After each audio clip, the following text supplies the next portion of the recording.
on walls throughout halls of a Four Seasons loft. In Austin, I saw and paused. My eyes crawled to a table. Paralyzed by pairwise dice, then attend to this heaven slice of an angel wrapped in skin. Roll dice and rolls of life.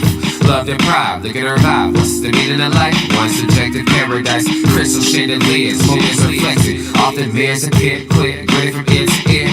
Craving and raving and grain, rekindle the flame. Closer she draws near, stay there. Remove your underwear, shove it somewhere over there. In paradise, we know our purpose. In paradise, we know what our worth is. In paradise, we manifest dreams. In paradise, truth is what you can see. Boom. Yes, it is. The truth is what you can see. Hello, everybody. And, welcome to this edition of the Unpopular Hour. Of course, I'm your host, Matt Clark, and it is Tuesday, December the 3rd. Man, time has flown by. 2023 is already in the books pretty much. Only a few weeks left. And, of course, our Oklahoma City Thunder are right in the mix, right where we thought they would be, number one in the West. Thought they'd maybe have a little bit better record, but 15-5, you can't really gripe about that at all, even though I like to gripe about it. We've won games that I thought we beat teams that I thought we would lose to, and we lost teams that I thought we would win. So that is the nature of basketball, the nature of sports in itself. And then, of course, the Thunder, because of one of the losses of a team that we should not have lost to, but the Spurs are doing good, has really cost us in the Emirates Cup race, which we're going to get to right now. So the Thunder tonight have a huge, huge game tonight, but also there's some other games that the Thunder need to win. So need help in. First of all, we've got to handle our business in winning the game that we need to win, first of all.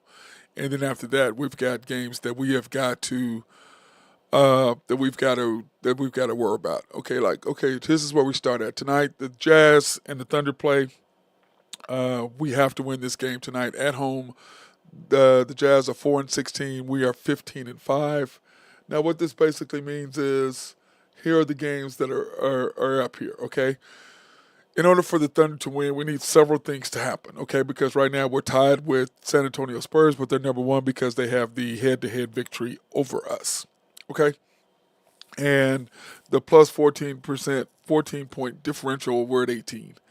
So that's kind of the thing there. So we need for the Suns to beat the Spurs tonight, number one. If that happens, then we're golden, okay? If they do that, we win tonight, and then we beat. And then the Spurs beat the Suns beat the Spurs, then we're automatically the number one seed, and we're automatically in. Okay. If the Jazz win, if the Spurs win, then we need to beat the Jazz. We need the Trailblazers to lose to the Clippers, and the Mavericks to lose to the Grizzlies. Okay. Then we also, because if that happens, we clinch the tiebreaker over the Trailblazers and we clinch the tiebreaker over the Mavericks. So we're golden right there, okay? We're talking about the other teams that are in the other brackets because these are for the wild card spots because the six winners will automatically be in, and we would lose that to the Spurs because the Spurs beat us in a game that's just still to me this like they didn't have three of their top three scorers, and they beat us because of lineups. And I'm just so over all you people trying to defend a guy who doesn't understand lineups. It just wears me the hell out. Anyway, so that's what happens for the Thunder to be able to go to Vegas. Okay? And this is also a good thing. If the Suns lose to the Spurs, okay, then we're in automatically. So that's what I'm going to say. That's what needs to happen. We need to handle our business against the Jazz tonight. They're 4-16. We're 13.5-point favorites. To me, it's really simple. Handle your business. Win at home, and then hopefully the Spurs can lose to the Suns on the road. But I can tell you the Spurs will be a huge feather in their cap for confidence and everything else if they get a chance to go to the Emirates Cups go to Vegas to play in the Cup. That's going to be a huge boost for them compared to where they were last year and where they need to be. For us, I think that it just goes to show you when you're the number one seed, if you're supposed to be on Boston's level, which is where we supposedly are, then you've got to win the game tonight, but you should be on 4-0. Because, the whole thing is the one game that you should have lost or you should not have lost was the Spurs game. But the Spurs are 2-1. Okay? They beat us and they beat the Lakers. They beat the the Jazz. And they lost to the Lakers. So now they've got to play the the Suns. So the two teams that we beat, the Suns and the Lakers, and we lose to the Spurs. If we win that game, we're automatically in. It doesn't matter, just like Houston is in and just like the Celtics are in. So that's what it would end up being.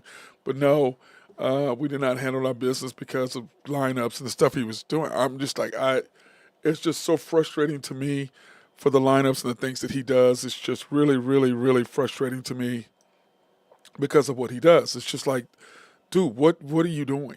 What lineups are you playing? I don't get it. Like I said, handled tonight, 13.5 point favorites, 223.5. Spurs and the Suns. The Spurs 11-9. The Suns are 11-8. Playing in Phoenix. The Suns are 7-point favorites. 229.5 is the over/under. Grizzlies 14-7. Mavs 13-8.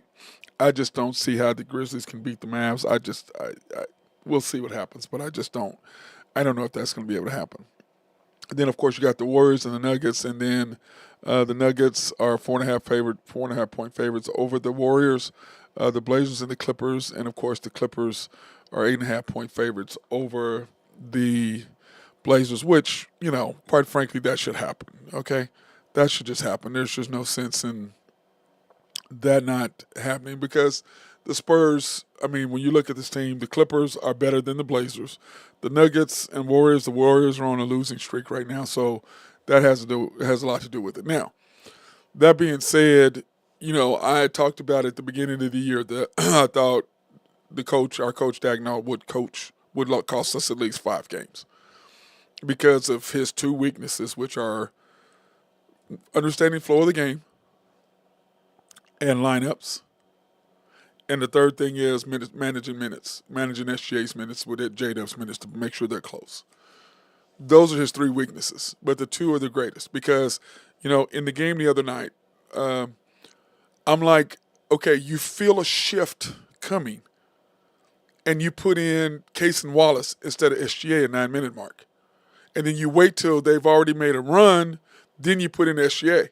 Well, when you felt the run coming, that's when you put in your best player to stop the run. Not after the run already happens. You wait till when you feel that run coming, you got to make a change right then. But instead, you bring in Kaysen instead of SGA. And you wait 2 minutes, and well, by that time, they're already rolling. He doesn't, no matter how mad you get mad at me for saying the facts are the facts, he doesn't understand lineups. And if you pay attention to what we say here on the show or pay attention to what we say on After the Storm, he doesn't understand lineups because of the people he plays.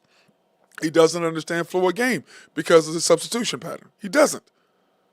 And the fact that how in the world can you play somebody more than your guy who is a 2-time first-team All-NBA player back-to-back? Your first one since Kevin Durant. How can he play more minutes than your one of the top 5 players in the league? And this guy's J-Dub is not. He's a nice 3. And Shaq says it. Charles says it. Kenny said it. I say it. I at least give him 2B. Behind Chet, 2A. Nathan doesn't. Nathan believes he's a 3. And I'm like, okay. But you play a guy who's the 3rd best player, or arguably second 2B, or 3rd best player on your team, even though he's the 2nd best player now that Chet's gone. And you play him more minutes than your best player. And the Athletic said 2 years ago that the Thunder's biggest weakness, of Dagnall's biggest weakness is he doesn't understand how to coach a superstar. He does not. Because he believes, and the Thunder seems like their philosophy is, we want to have a team concept. That's okay. Not in this league, not at this time. You have to have a superstar, and then you got to build around your superstar. That's how you win. Now, unless you're the Celtics and then you got Jaylen Brown and Jason Tatum, and then what do you got? Drew Holiday, you got White, and you've got Porzingis, and you got Al Horford, and then you've got great bench players who come in and give you minutes off the bench.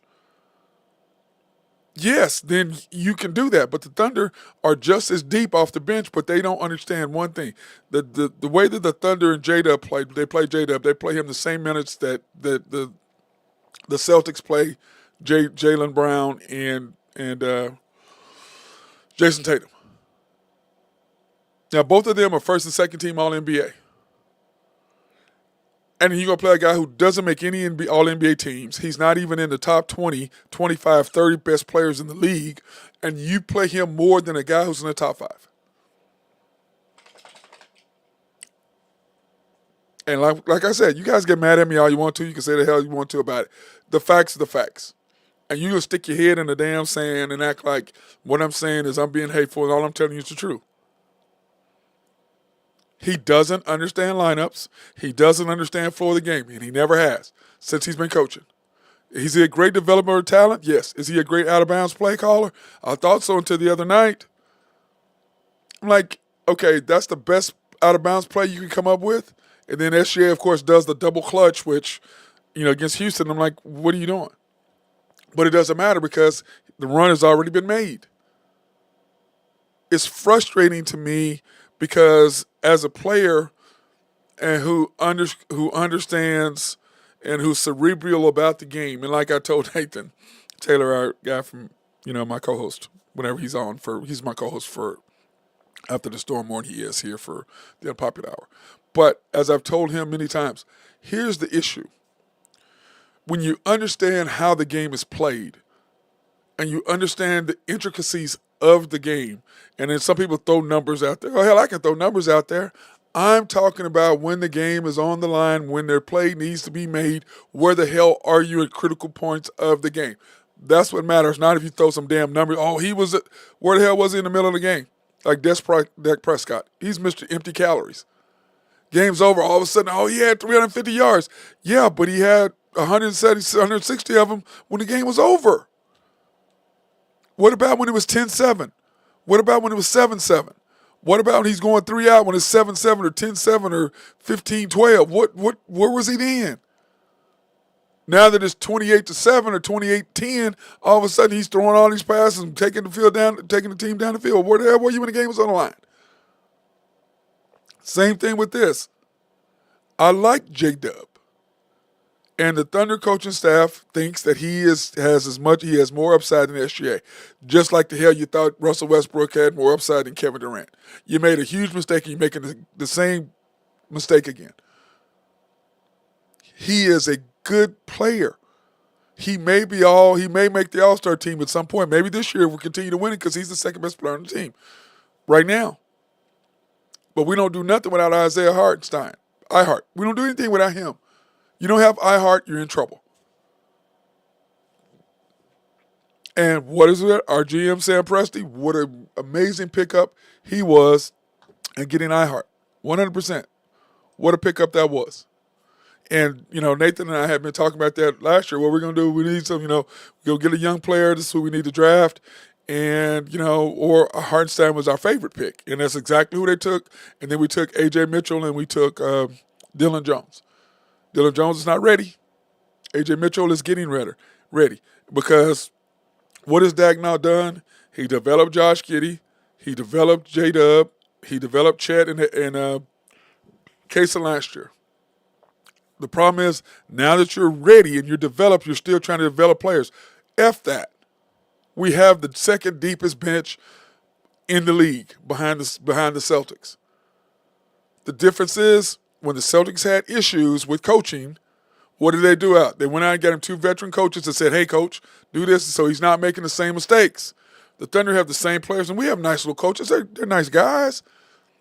But they're not going to rock the ship because either Sam Presti is pushing, is organizing from the top and saying this is what we're going to do, or these guys are clueless, or both. And for Sam Presti before the season, it said SGA needs to be a two-way player and not dribble, and shoot, whatever. Drives him nuts. Well, bro, That's his game. That's how we win. Whether you like it or not, it's irrelevant. That's what he does. And let me see, two-way player, he led the league in steals. And let me remind everybody, he's one of three players to average 30, shoot 50%, and have two steals a game. One of three. He did it twice. Now, there's only one person that did it more than him, and that's, of course, MJ, the GOAT. Okay? So I don't know what a two-way player is. But all I know is your best five is SGA, Kaysen, Caruso, Wiggins, and Ihart or Dort or Chet. That seven is your best seven. When you need a lockdown, J-Dub is, you make your moves, J-Dub's on the bench. He's not there. Now, he can come back in, but when you make your runs for the last 3 years, when J-Dub is on the bench, or the last 2 years when J-Dub is on the bench, you make your runs.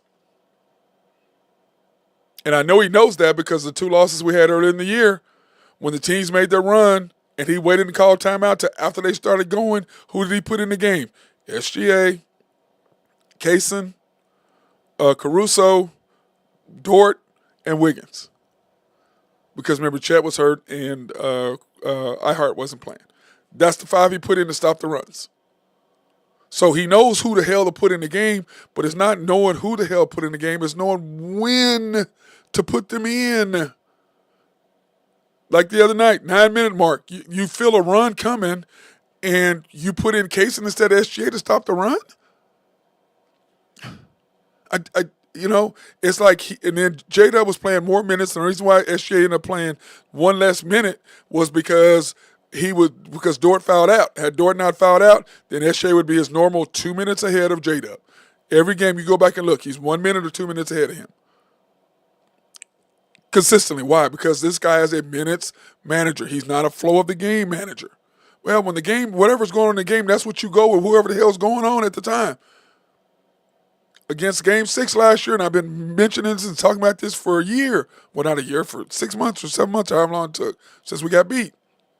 Game 6, you make 2 runs with J-Dub on the bench. And in the fourth quarter, when they make a run at you, you don't go with the lineups to stop the runs twice and make a run on them in the fourth quarter. Take J-Dub out for 2 minutes, put him back in for the last 3 minutes. But you played him the whole fourth quarter. Because you're a minutes manager, you don't understand the game, and you don't understand lineups. 100%. That's this year, that's last year, that's the year before, and the year before. I've been saying the same thing for 3 years. He doesn't understand lineups, and he doesn't understand Florida games. You can get mad at me all you want to. You can call me a hater all you want to. Facts are the facts. Getting mad at me ain't going to change what the hell he is and what he isn't. What he's fantastic at is out-of-bounds plays. And the second thing he's fantastic at is what? Development of players. Well, we're developed now. The only player you're developing is AJ, which he's doing a fantastic job at. I was skeptical at him at first, but I'm liking what AJ's bringing us. Dylan Jones? No. Jang? No. No. They're G League players, and I believe Dylan Jones could be something at some point, but right now, he's a G League player. He's a G League player. I don't see any scenario where you're playing him in front of Kendrick Williams, K-Rich. Because what do I say all along? You can't give away possessions. You can't give away possessions. You can't give away possessions. At the end of the game, they cost you in a close game. Those possessions you gave away in the second quarter, those possessions you gave away in the first quarter, playing people that should not be on the damn floor, cost you at the end of games in a close game. Those 4 to 6 points cost you. Those 8 points cost you. It cost you. But this guy's determined, we don't care. We're trying to develop for the future. We're here. What future? We're here now. Like I said last year, I don't want to hear all that young team crap.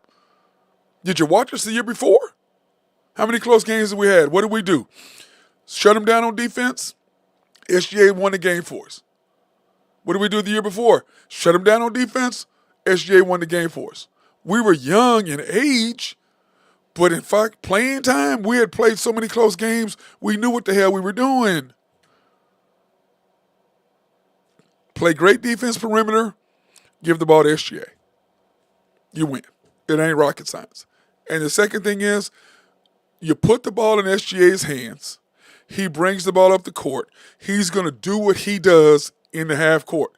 He's either going to score or he's going to force the defense to do things to him, and then he's going to make a pass. Now, I prefer him to not be trying to please the coaches by trying to pass the ball. Yeah, boy, you're 61%. 61% is what he shot at the end of games. 61%. Closest person to him was who? Was Jokic last year, and LeBron was at 35. It's frustrating, guys, to me. It really is. It drives me nuts. But tonight, you play the right lineups, and who's he going to play? He's going to throw A.J. Mitchell, Dylan Jones. He's going to throw all these guys out there. Oh, it's the Jazz, and we can beat them. No, let's go on and kick their ass and move on. And hopefully somebody else is going to get beat. And we've already given you the scenario of who should win or who needs to get beat. Come on. Let's get this done. Because what does this do for us? In the standings, let's pull up the NBA standings right now. Here are the standings. In the Western Conference, the Thunder are 15-5, a half game ahead of the Rockets, who are 15-6. And remember, I warned everybody at the beginning of this year. I told you the Rockets are going to be a scary team because Udoka, even though he had, sorry, I'm hatching up his name. Anyway, I said that they had tons of talent, they were athletic, and he's going to teach them how to play defense. I told you that. Now, after the Storm OKC Thunder postgame show, we had a couple people, we had a long discussion, not last night, but that night, about Houston, and said how Houston's going to be a flash in the pan. I said, no, they're not. They're a year behind us, except they have a coach who understands how to win games. He's got the pedigree, used to be the Celtics coach, so he understands talent, he understands defense, he understands what moves to make, he understands floor of the game. Our guy does not. So that worries me. Grizzlies, they're coming on. Jaw's coming. He's on a move. Warriors are doing what the Warriors, losers of the four. They were a flash in the pan. You can't play Lindy Waters and all these guys, playing 12 guys. That crap doesn't work. Because you're playing guys who are going to be hot for a minute, but as teams get tape, they're going to take away those things that those guys do because they're G League players. They're 12th, 13th, 14th on the bench is who they are. You can't consistently play those players and win. So the Warriors will have to conserve because they're trying to conserve Steph is what they're trying to do in Draymond. That's what they're trying to do because they've got some younger guys who can play. But I'm proud of Buddy Hield. He's been coming up and playing. Buddy Hield, just unbelievable. Love him. The Mavs, 13-8. They're still trying to figure out how does Klay Thompson fit in their system, and I believe they will get that worked out. But as it stands right now, they're sitting at fifth place. And you look at the West. Everybody's right there together. Thunder at 5 losses. Rockets 6 losses. Grizzlies at 7 losses. Warriors at 7 losses. Mavs at 8 losses. Lakers at 8 losses. So when you look at that, you've got the top 6 teams, and 3 games separate them. Basically, is where you're at. 2.5 games separate the top 6. Top 7 teams, it's top 8 is 3.5 games separating them. But this the West. You can't come in there and you can't afford to go on losing streaks like the Warriors are on. You can't. Grizzlies, winners of 6, but it also depends on who you're playing. The Suns, 11-8, winners of 1, but they've got to play. And you look at the Spurs. Spurs are right there, 11-9. They won in the last game. They beat. I forget who they just beat. But anyway, so when you look at what's happening in the West, it's tight compared to the East. Cavs 18-3. By the way, beat the Celtics the other night, and their 3 losses they've lost to the Hawks twice. Back to back. It's crazy. But they lost to the Celtics, who snapped their winning streak and then turned around and beat the Celtics at home. So they got lost to the Celtics in Boston, beat the Celtics at home. You gotta protect home court. That's a must. You gotta win your games at home. You can't afford to give away games at home. You gotta win your games at home. The Thunder, you have to win home games. You can't give away games at home. You just can't do that if you're going to be a top-notch team. The Knicks, 12-8, Bucks 10-9, winners of their last 6. They're slowly trying to figure out what's going on with those 2 guys, Damian Lillard and Giannis. And Giannis has just been on a massive heater. He's just like, okay, I'm one of the top three players in the league. I'm going to do what I do. And that's what he's done. So when you look at the West and you look at the East and you look at what's going on, it's crazy. It's really crazy. Okay. But the Lakers, LeBron, 0 for his last 19 threes. 0 for his 9. He's missed 19 straight threes, and some are really, really bad. And he's just at some point showing his age. But what did he want to do? LeBron, what did God, who was it that said LeBron, to get to the mountaintop, LeBron took a helicopter instead of climbing the mountain. And I just don't put him on top. I'm sorry. When you look at Jordan and you look at him, to me, there is a huge gap between the two. Okay? And what you look at LeBron's numbers, they're amazing, they're fantastic. Okay? But when you look at Michael Jordan's 82 season or 88 season, he played 82 games. Have LeBron ever played 82 games? Oh, that's right. He's the GOAT. He averaged 35, 5.5 rebounds, 5.9 assists, 3 steals, 53% from the field. So that was a 35 and 50%. And then remember, he did it 6 times. But that year, he was the season MVP. He was the MVP of the league. He was the Defensive Player of the Year. He was the MVP of the All-Star Game. He's first team All-NBA, first team All-Defensive NBA, first team All-Defense, scoring champion, steals champion, averaged 36, 7, 4, and 2 in the playoffs. First player of NBA history to win the MVP and Defensive Player of the Year in the same season. Of course, Giannis has done it. I mean, I'm sorry. There's no question on who the GOAT is. And it's just insane that some people try to say that. But that being said, the Thunder have to take care of business tonight in order to have a chance to play in the Emirates Cup. Because you can't, as I've said many times, you can't give away games. You can't. You have to beat the teams you're supposed to beat. And then in 50-50 games, which is what we've talked about before, in 50-50 games, you have to be able to win 7 out of 10 of those games. 60% of them at the absolute lowest. But you need to be able to win 70 to 80% of those 50-50 games. And we've done that this year, I think. So when you look at what the Thunder have coming up for our next 10 games. Here's our last 10 games right here, okay? This is what we've done. So we've got to, hold on, let me pull up the Thunder's next 10 games. Let me see. Because we have a schedule coming up that worries me a little bit. Let me see. That's not it. Sorry, guys. Let me get this on here. It's the second group. That's what it was. Let me see. Sorry. I should have already done this, but it was driving me right. There we go. I'm going to do okay.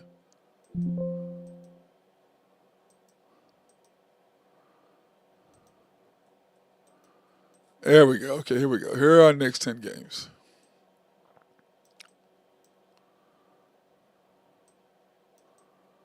Okay, here we go. We play the Jazz tonight. Then we have the Raptors, at the Pelicans, at the Magic, at the Heat. So our next 4 games are going to be crazy. Okay, the Magic is going to be a tough game. They're in Orlando. The Pelicans, I mean, it's always hard to go to Toronto. And if you've never been to Toronto, Canada, man, I love Toronto. That's a fun city. It really, Toronto's a fun city. If you've never been there, trust me, you should go visit. You'd have a great time in Toronto. It's a fun city. Anyway, so we have the Jazz tonight, which we have to take care of. Then we have the Raptors on Thursday, which we have to take care of, and that's going to be a tough win. But the fact that SGA and Dort are both from Canada should help us a little bit right there. Then we have the Pelicans on Saturday. And then, of course, after that, that's when the Emirates Cup happens. And that's when you're going to have to take care of business doing that. So we'll see what happens with that. I know that if we don't make it, we will have some games. We're not going to go that whole 12 days without playing. We will have games against the other teams who aren't playing in the Emirates Cup. But handling it under our business tonight. Hopefully the Suns can beat the Spurs, and then we are good at that. If not, then we'll be playing. We won't be missing games that much. We'll have games in between because the teams that don't make it actually play during the same time that the Emirates Cup is being played. So we'll see how that works out for us. So. Anyway, let's go ahead and thank our sponsors, SRB. If you have needs for engineering, surveying, and planning, hit our guys up over there. Mark Long loves to take care of. They love to be behind the scenes. They'll take care of. If you've got a water treatment plant in your city or county, hit these guys up at SRB. They love to take care of you. They're fantastic at that. And in fact, who does not like clean drinking water? I know the hell I do. I don't know about y'all, but I do. Collaborative Logic, if you have needs for computers, or software to have your office run smoother. The thing I love about them is that they can remote in and take care of anything you have going on. And then also they did our website at mcsportsnetwork.com. They did our website for us. So if you want to do that, hit those guys up. Oak Grove Trucking and my guy Jose Fierro, if you have needs for them over there, hit those guys up. They love to be able to move any dirt, rock, or sand that you might have. And of course, YNB. Family owned and operated since 1912. They are the bank that makes things happen. They're an equal housing lender and a member of the FDIC. Proud sponsor for us to go out and support women, minority, and black-owned businesses in the Oklahoma City area. You can pre-qualify online at www.ynbok.com. That's www.ynbok.com. Or you can go into one of their 5 locations, the main bank at 401 M, 66 steps from historic downtown Yukon, Oklahoma. YB East, which is off the Parkway and 66 or 39th Expressway. YB Mustang, located 218 North Mustang Road. YB Parkway, which is off Garth Brooks and I-40, just south of I-40. You can't miss it, just right there in front of the hospital there on Garth Brooks Boulevard. YB Peoples, located in Bethany on 23rd between Rockwell and MacArthur. Cannot miss it on the north side of the street there. Great location. Go in and see my boy Eddie and tell him I said hello. Elm Grove Clothing and my guy Jonathan Beakey Triplet. If you have needs for a suit or a jacket or overcoat, hit my guy up. He's amazing for that. Jonathan Beakey Triplet, 405-332-8787. Hit my guy up. He can be more than happy to take care of. He's a great dude. And if you need clothes, he can come in and he can do your suit right there at your house or at your business or whatever. He can come in and get you all squared away right there and make sure that anything you need, he can do. He's a great dude. Highly recommend him. And, of course, the end of this month, December 30th and 31st, is my basketball camp. December 30th and 31st at Santa Fe Family Life Center, grades 1st through 8th. It's going to be Monday and Tuesday from 8 to 12. You can hear the QR thing. You can do that, and you can Venmo to sign up your kid. And, of course, you can Venmo or Cash App. Checks are accepted, too, but we prefer Venmo or Cash App. It's just easier. That way you have a record, I have a record. But go ahead and scan the QR code right there.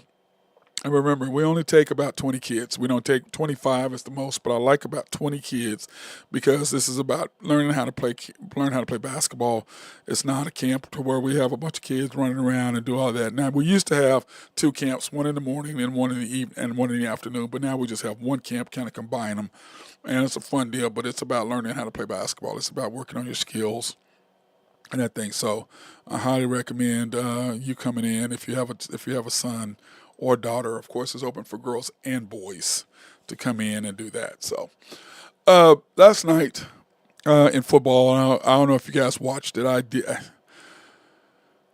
It's so painful. I mean, I like Jameis Winston, but it's just so frustrating to me for him because watching him is him and his pick sixes. And he said he prayed. What did he say last night? He prays to God for God to take away him throwing pick sixes. He just throwing the ball that many times for him is a recipe for disaster. Why you can't? I mean, Savansky, you have to run the football with Jameis Winston. You have the lead. You throw a pick six.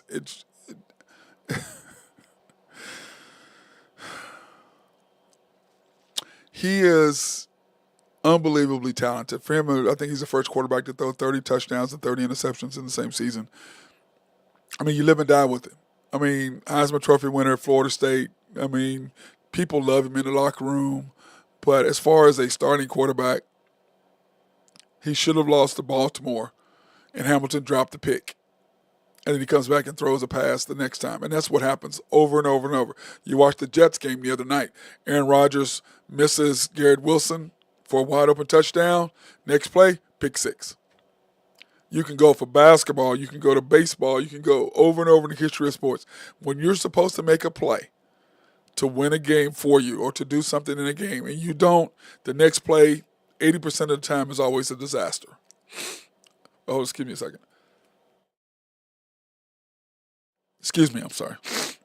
The next play is always a disaster. I don't know why that is, but it just is. It's always a freaking disaster. It's frustrating because you would think that it would change, but it doesn't. It's life. It's how it works.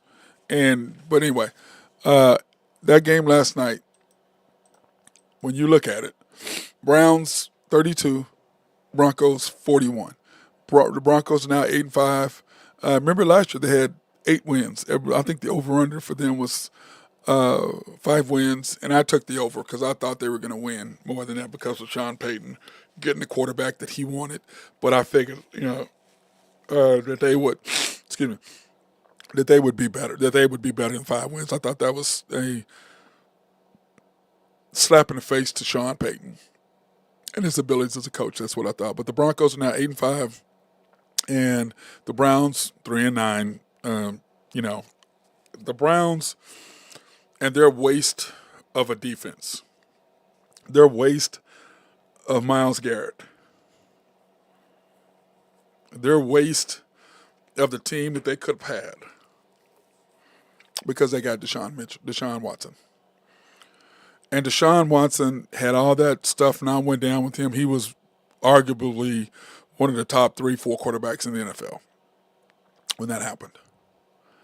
And he just, like I've said many times, to me, it's hard to recover from that mentally. And I just don't think he's mentally, the embarrassment to him, his family, to the team, and to everything, ruining his legacy as a player, as a person. I think that, it's messed him up mentally, and he's never over it. But they can't get rid of him because they owe him so much money. And the fact that they would give him a guaranteed contract just to get him like that.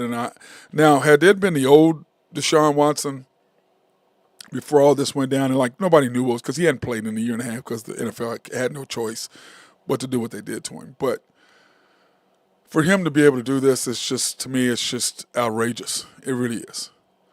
Jameis Winston, last night, 34-58, 497 yards, 4 TDs, 3 INTs, including a pick six. I wonder what the records are for quarterbacks who throw pick sixes. I wonder what their record is. If you throw a pick six in a game, I wonder what your record is as a team. I don't know if I don't know how to Google that. I might try to Google that and see what the record is for NFL teams whose quarterback has thrown a pick six. How many of them have lost the game that he threw the pick six in? I don't know how that would actually work, but I would like to see what that number is. Bo Nix, on the other hand, 18 for 37, 294, 1 TD, 2 INTs. The Browns, 552 total yards. The Broncos, 400. Rushing yards, 77 for the Browns, 106 for the Broncos, 28 first downs to 19. So you look at the Browns, you think, wait a minute, they outgained about 150 yards. They were outrushed by, 33, 39 yards. They had 9 more first downs. They had 1 more turnover, and they had time of possession, and they got beat because one of the turnovers was a pick six. Now, you take away the pick six, which is 7 points, that puts them at 34-32 with the ball, and see what would happen. But at the end of the day, that's what happened, and that's where you're at as a team. And it's just so frustrating to me to look at that and to say, how do you build around Jameis Winston? I just don't see it. I don't. And then the next topic is Al-Shair got suspended for 3 games when he hit the linebacker for the Texans on Trevor Lawrence. He led with his forearm, no doubt. They said Trevor Lawrence slid late, which he did. But, he saw him, as he's running towards him, he saw him going down. And you see it all the time. But when he led with his forearm, especially the one that was padded like that, to me, 3 games seems like a lot, but they're sending a message: don't hit the quarterback. And for all these guys that are sitting there talking about, hey, the quarterback should dive, the hell is wrong with you? You dive head first, you could break your neck. You hit a guy wrong, you could break your neck. What the hell is wrong with you?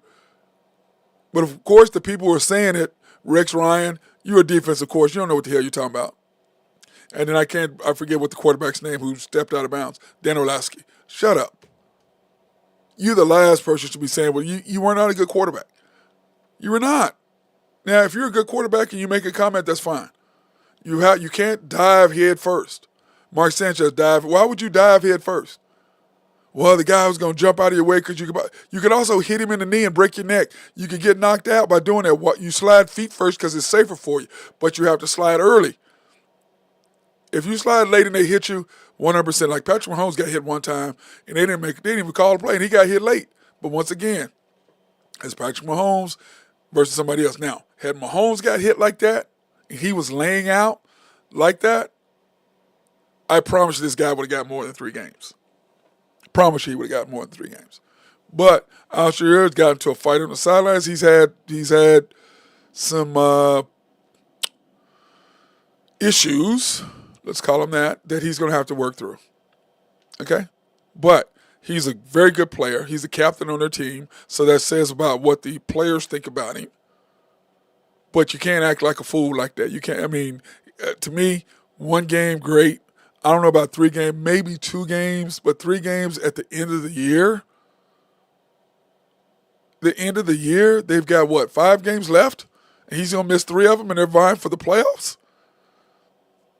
But the NFL is real big on injuries, real big on sending message to hitting the quarterback in the head or hitting anybody in the head. So, yes, I see that.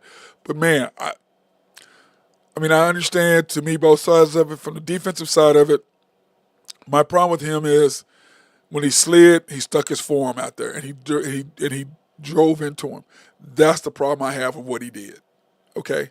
I do have a problem with Trevor Lawrence sliding late and just thinking, I can slide whenever you want to. No, if a guy is already coming down and you're sliding late, you already got the first down. Mahomes doesn't really slide late. He knows immediately, boom, first down, slide.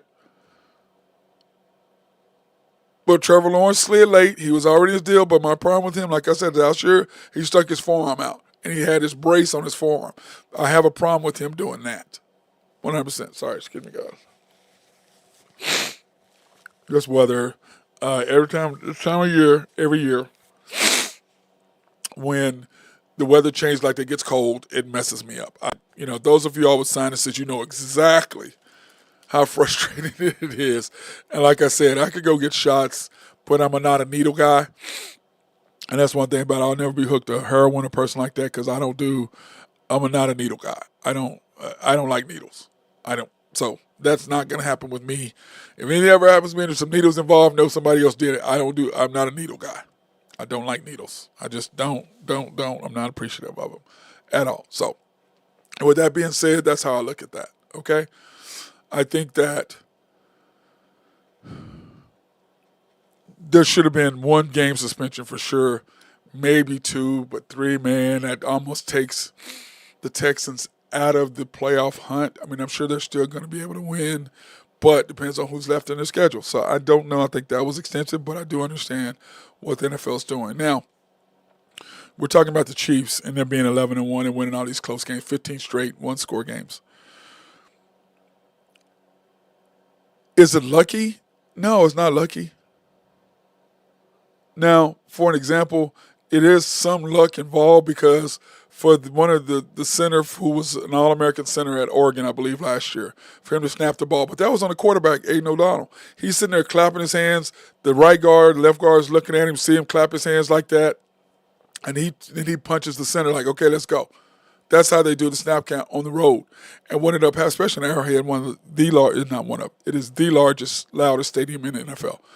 When you do that, and then he's over there looking and seeing that his wide receivers weren't set up and ready to go, that's where the mix-up was. But he should have been looking at the wide receivers and seeing where they were before he clapped. But once you clap, he sees it, he hits the center, 1-2, snap. He's got to know that. He's got to know that as a quarterback. But so is it lucky that the other teams make mistakes? And it's like Tom Brady said, when you're winning and you're really good, you don't really beat yourself.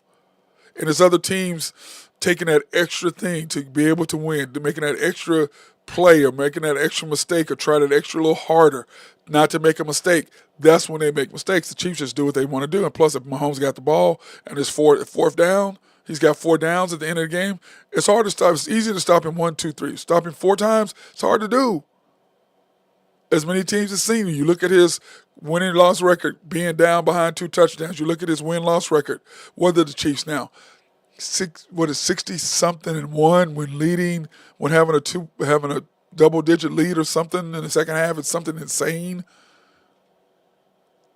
Even though they almost lost one, but still, it's insane how many games they win having a lead the second half. Why? Because they don't make mistakes. You make the mistakes trying extra harder because it is Mahomes, because it is Andy Reid, because it is Chris Jones, because it is Travis Kelsey. God, I can't believe I forgot his name. But anyway, that's what happens. And basketball is the same way. When you're playing against the Warriors back in the day when they're rolling, you try just a little bit harder. You make a mistake. And you see where the Warriors were the last 2 years, they're making mistakes. The Thunder really don't make mistakes toward the end of games. When you put the ball in SGA's hands, they very rarely turn the ball over in the last 2 minutes of a game. It does happen. Of course, mistakes do happen. But it very rarely does happen when the ball is in SGA's hands. So as long as it's in his hands, is a mistake going to happen? Probably not. Are they going to win the game? Probably so. So that's what happens when you're the Thunder, okay? So you got to love and appreciate what they're doing when it comes to that. And that's how it works. It is lucky, but good teams force other teams to do things against them. That's how you win. That's how losses are made, because other teams are pressuring and making plays or forcing plays in order to win. So anyway, that being said, listen, Thunder game tonight. Cannot wait to go to the game. Looking forward to it. Thunder against the Jazz tonight. And everybody knows I'm not a Jazz fan of Utah at all. Not a fan of them. So let's go Thunder. Let's handle our business. Let's go Suns. KD guys. Let's roll together and beat the Spurs, so we don't have to worry about the Mavericks losing and all these other scenarios. So let's not worry about all that nonsense. Handle your business against the Jazz. Coach, understand lineups for once. Understand flow of the game for once. Not trying to be a minutes manager for once, and we'll win the damn game. And then hopefully KD and them can go off and take care of business at home against the Spurs, and then that will take care of business. So Thunder can play in Vegas, which we'd all love to see. Man, that'd be a nice trip to go to Vegas, don't you think? Man, I'd love to go to Vegas and watch especially when we're playing the finals. Hey, Randy, let's think about that. RW, let's think about that. The Commander, let's think about that, all right? That being said, hey, everybody have a fantastic day and try to stay warm out there, because it's not a bad day. It's going to be cold tonight and when you leave the Thunderdome. But, hey, wrap up, be cool, be safe, take